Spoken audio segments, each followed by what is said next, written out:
So Martin Cross, Connect's CSO, wants to ask you some questions around the world of AI and where we're going at the moment. Obviously, it's become a hugely important part of the Connect business, and we know that this is a hugely important part of the market. So really today, I wanted to ask you a few questions about your interpretation of where the market's going, where Connect playing at, and indeed, as importantly, what role it can play in our clients' business model in both generating new revenue streams and obviously, as importantly, saving costs. So I think if I look at this from my point of view, Martin, really want to understand your interpretation of what really the basic building blocks are of AI. There seems to be a million and one buzzwords around. So really want to get your interpretation. What is it? How does it work? And what are the fundamental parts of how this is put together? Obviously, Gen AI is interactions. And of course, that's the most relevant type of AI, or Gen AI, for our contact center world that we live in. And then the second question is, what are the building blocks you need to make that Gen AI work for your business? First, you need to, I guess, determine which is the best Gen AI tool and how well is it suited for your use case, because Gen AI has different superpowers depending on the system that generated it. You need access to data sources like your CRM system, knowledge system, SharePoint, whatever that might be. You're going to need quality data in those sources, because obviously the AI is going to be working off the data. And if it's poor quality, then you're going to get a poor response from the Gen AI. And then you need the right controls, instruction set, prompts to control and instruct the AI to do what you want it to do, and also to not do what you don't want it to do, right? To limit the risk of unwanted responses.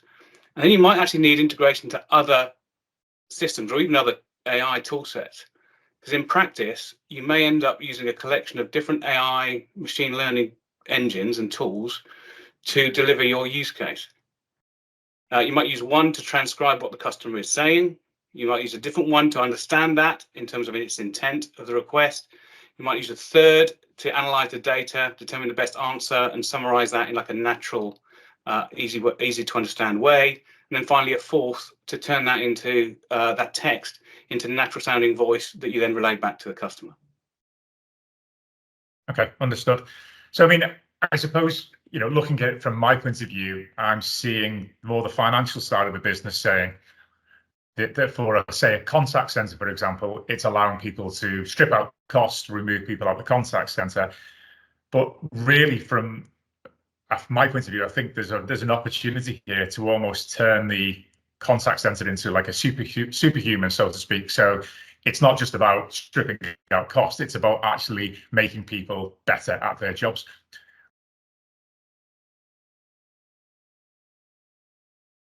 Well, there's obviously a lot of hype around Gen AI, and that's not just in the contact center industry, that's all over the place, right? People are thinking of using it for new drug discovery, et cetera, et cetera. And I think maybe some of those things are hype, and we will start to see that now. I mean, Gartner have this thing called the hype cycle, and Gen AI has gone up that hype cycle faster than anything in history, and it's now on the edge of going down the trough of disillusionment. But I think in the contact center world, there is that hype is absolutely justified.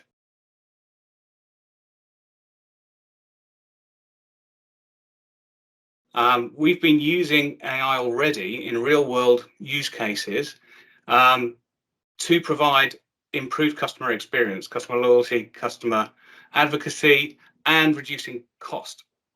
And what Gen AI brings, I guess, is another level to that capability, so that you can improve personalization, improve customer experience, and do so either directly with the customer or using the same kind of power to superpower the agents, so that they provide that personalized experience that is aware of the context, etc., but do so with an empathetic way. So I don't see the technology necessarily replacing the agents.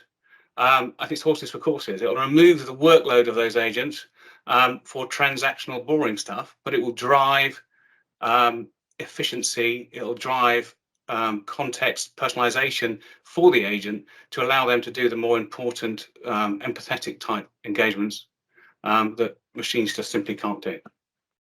Okay. And I suppose, really thinking about the now and about what people can actually deploy, there will be a certain level of intrepidation from, say, a legal department or from people who are looking at this morally thinking, if I open the Wild West, so to speak, of AI up to my business, we've had several horror stories in the news of, poorly defined documentation around poorly defined answers using LLM. Is there a balance between Gen AI and LLM, or is there other processes you can put in place to get the benefits of that will, but not give your business, risk that it doesn't need to have in this day and age?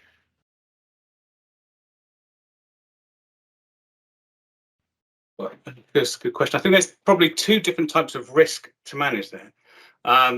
If you're using an internet-based AI toolset that is not controlled and is using general data in the internet, you've got the risk of it having hallucinations, i.e. giving answers that are basically untrue, which obviously in a healthcare or a financial environment, that is going to be extremely damaging if that were the case.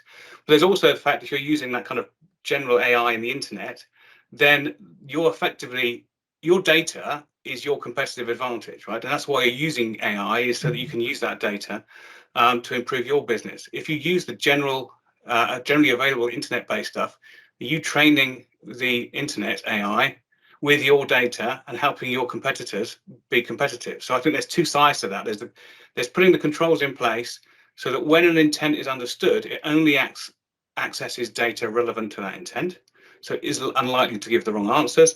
And also keeping that AI in your private environment. So it is not on the internet, and you're not exposing your customers' data or your competitive data to the internet. Okay, so effectively what you're saying is if you place guardrails around your IP, your data, and make it so that you're only calling on that data rather than the internet, it gives you a much greater chance of success and ultimately not breaking legalities of the world of today. Yeah, and the context that you're given at the start of that conversation or interaction with a customer allows you to point it even more tightly at within those guardrails to exactly the area that you want a response from. So you can have a very targeted response that you know is likely to be accurate, safe, etc. And I guess secondly, the really important thing about any deployment of AI or any deployment of anything that interacts with a customer is continuous improvement and optimization, right? So you need to be constantly looking at the data that comes out of those interactions and looking for those improvements. That way you will iteratively improve it time after time and continuously reduce the risks of exposing data or whatever it might be that you're trying to avoid. Okay. So I suppose if I flip this around now to the other side, and I'm sat as a client at home phoning a contact center, which I phoned every day for the past 20, 30 years. You then have to educate and almost guide that client towards using this new world that they may or may not want to use. And I think if I look at the extremes, you've got the likes of phoning a doctor's appointment. You want to speak to the person in the doctor's, flipped against the world of, say, Netflix and Amazon, where because that world has always been automated, you don't really phone Amazon. You expect to speak to a bot, so to speak. And the term that's being used in the market is this thing called behavioral nudge. Well, I think I think there are several answers to that question. One of which is just getting the interaction right and exposing customer to those interactions in a way which is personalized and frictionless. And if you experience those bots, whether they're digital, voice, whatever they might be, and they're easy to work with, they're personalized, they deliver what you want first time, first contact resolution, then you're going to continue to use those. And I guess it's then how you expose somebody to those environments. I think this is all part of the logic of if you're context aware, you understand why the customer may be calling you because you've got access to data. They may have received a bill, they may have an appointment due, whatever that might be. And you present the customer with that initially. You don't necessarily then have to complete the full transaction with the bot. You can use that to qualify the data, do the ID and V, understand who they are, just check that that is the intent that they're calling in for that time, and then route that to an agent. And so you've had a bit of an exposure to that, but also you've maintained a personalized experience for that person. And obviously over time, the customer can then choose how much of that interaction they might want to engage with. So you can ask, do you want to speak to an agent, or would you like to complete it with me now as the bot, etc., etc. And you're going to be using that same engine behind with the agent as well, to make that agent more personalized and more consistent, more compliant with regulation, etc. So you're getting the same benefit, or many of the same benefits, whichever way you choose. And I think then you as a business need to decide which scenarios are best for which environments. So I think transactional stuff, what is my balance, where's my delivery, is very easily delivered via an AI, and most people will be comfortable with that.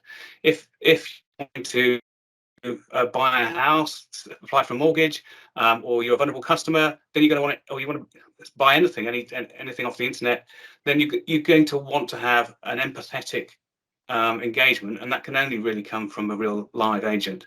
But you can always superpower that agent so that the customer feels valued, has a personalized experience, and you're getting the data next best action immediately to the agent, so that they look efficient as a business. Okay, understood.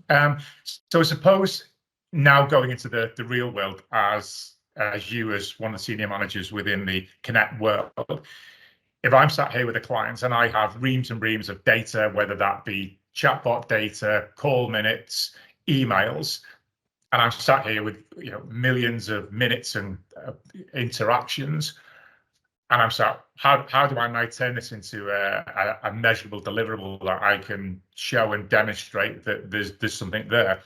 Well, I think that's one of the less sexy but probably more valuable uses of AI and Gen AI in general, right? We all think of these tool sets as either providing a context-aware, personalized experience with conversational AI fronting self-service effectively, or superpowering the agents, or maybe, I don't know, summarizing a call at the end of a call so the agent doesn't waste their time doing admin tasks, and again, making those agents more efficient. But I think the number one valuable use for AI, Gen AI, is the continuous improvement, business case generation, ROI generation from all of that data that you have natively in the contact center. You have all of these, conversational interactions, which you can mine with AI, which you just couldn't do with people. So every email, every chat, every voice recording you've got there can be analyzed very quickly, very accurately, and it can extract all the insights that you need to make decisions on improving your customer experience, and at the same time reducing the cost to serve. So you can understand what questions were asked by your callers, what answers were given by your agents, which ones were most successful, identify which ones are therefore transactionally simple to automate, where agents struggle to get answers, and therefore where agent assist fits. And so you can build very quickly a set of activities that will improve customer experience, customer loyalty, customer advocacy, and cost to serve. And this is one of the, I guess, the really rare occasions. Normally, when you want to improve customer experience, there's a cost associated with that. Here, you have the opposite, right? Which is you can improve customer experience, but there's a saving to be made with it. So you can create these returns on investment very quickly as a series of activities, hit the low-hanging fruit first, deliver an automation here or agent assist there, and drive that ROI, prove to the business that you're getting the results, and then iteratively continue that, because each month you'll have more data, you can continuously optimize. The market changes, you can do marketing activities, etc. Again, new data will come out of that, and then you can iteratively improve that based on real data, real insights, and a true return on investment. Okay. So I suppose, Martin, if you were sat here as say the CIO of a large healthcare financial company, and I was to hold a proverbial gun to your head and say, do we jump or do we wait? Do you think the time is now, or is it something which you think actually wait 12, 18 months to start this journey of starting this automation of certain aspects of your business? Well, I think obviously I would say start now.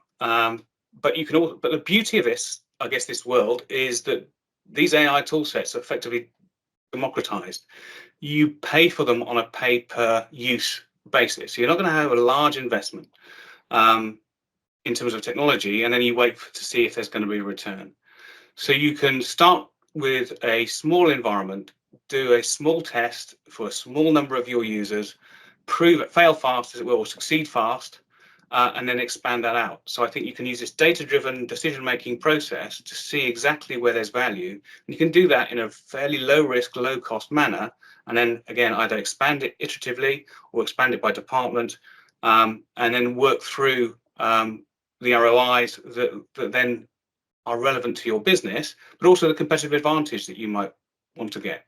I guess if you can access the data in your environment and then convert that into a competitive advantage, then you can see both. It's not just cost reduction or even customer experience improvement. It's competitive advantage against your competitors. Again, you can constantly iterate against that using data as it comes in. And measure the results and compare it to those ROIs. Sure.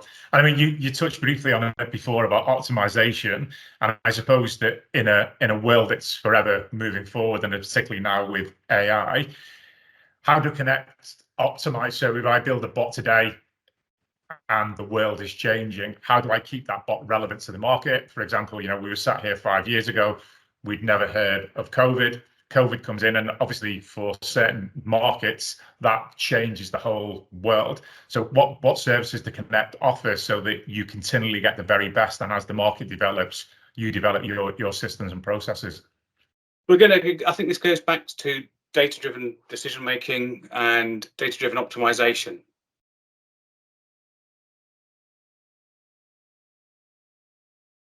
So no bot is going to work first time, all the time, accurately. You need to test it in the wild, see how it responds, see how customers respond. And in doing so, that's going to help you adapt to the marketplace. But it's also not just the data that is informing this, but it's also what technologies are available. So we've been doing this in previous versions of AI, predictive AI and conversational AI, probably for the last 5 years. And what we've already seen then is that Gen AI has come along and allowed you to do more and the existing stuff better.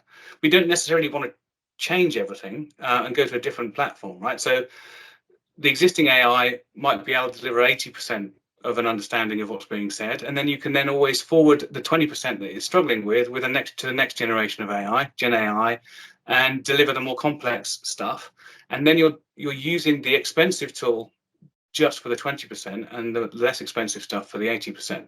So you can both, I guess, iterate in terms of looking at the data and seeing how it's behaving, and then changing, improving that reaction.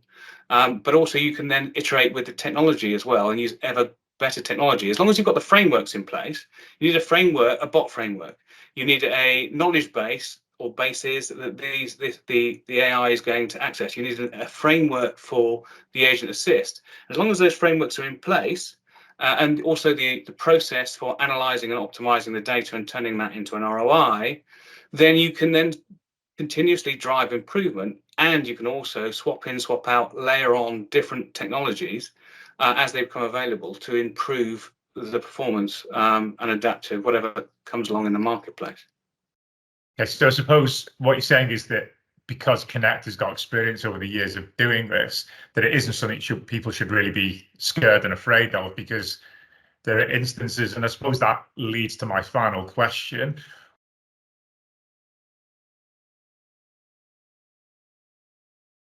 Yes, I guess there's probably 3 or 4 different use cases of AI in the contact center environment, or customer service, customer experience environment. And I guess we have customers who have deployed that in all of those different ways.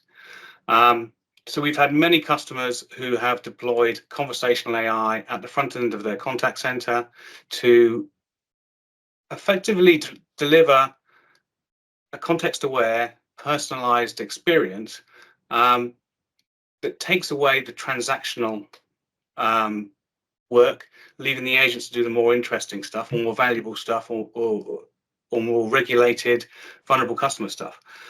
So we've seen one customer in the health insurance market who has seen the AI able to handle directly 35% of their contacts. And that is an enormous saving in terms of agent time. And of course, you can look at that in 2 ways. You can use fewer agents to do the job, or you can then point those agents to either more important stuff or revenue generating stuff. And that's exactly what they've done. At the same time, we've seen customers in the retail sector deploy it as an agent assist. It's exactly the same tool set, really. You're still doing the transcription of voice calls, or if it's digital, you don't need to do the transcriptions, but you go straight into the intent recognition. You dip into your knowledge base, you summarize that answer, and then you present it to the agent. So the agents become more productive more quickly. And when you churn agents, which is unfortunately is the case in the contact center, you can get those new agents in productive very quickly. But you can also start driving next best action. So as it understands what the customer is asking, this is the best response. This is the next best action for you. And we've seen customers layer on top of that sentiment recognition, and then based on the sentiment of the reaction of the customer, then offer a different set of reactions. And so we've seen those customers see an enormous improvement in customer experience measured as obviously net promoter score. We've also seen people in the insurance sector simply just make agents more efficient by reducing the amount of admin they have to do around a call, right? So the AI is really taking up all of that wrap-up time and doing it for you. So it listens to the whole conversation. It can summarize the conversation. It can then put that summary directly into your CRM system. It can extract the commitments and actions that you've taken, and it can fire those actions into a workflow. So the agent is doing only the interactive, empathetic stuff, and all of the admin is taken away from them. And customers have seen enormous amounts of time saved. Depending on the industry, you can save almost 30–40% of an agent's time by just taking that admin out of them.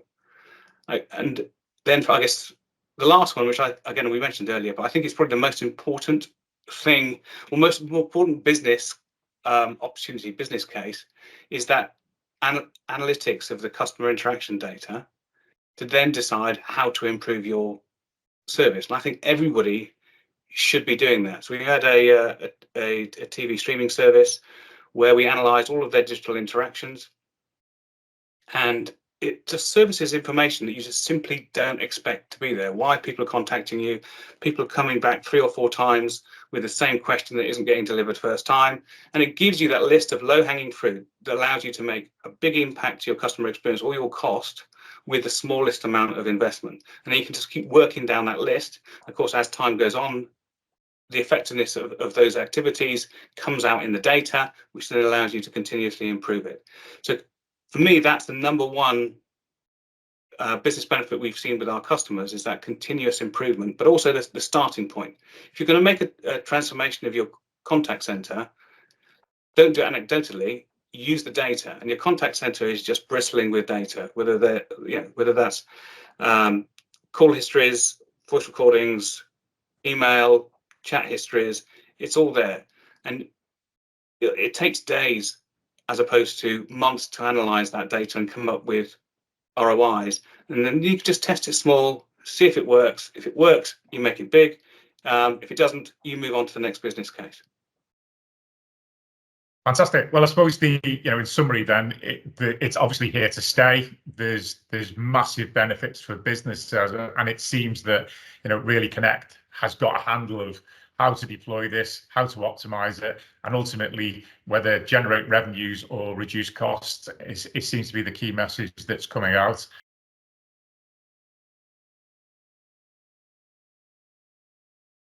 Martin Cross, Connect CSO, just want to say thanks for your time this morning, and we'll obviously speak soon. Thank you. You're welcome. Thank you.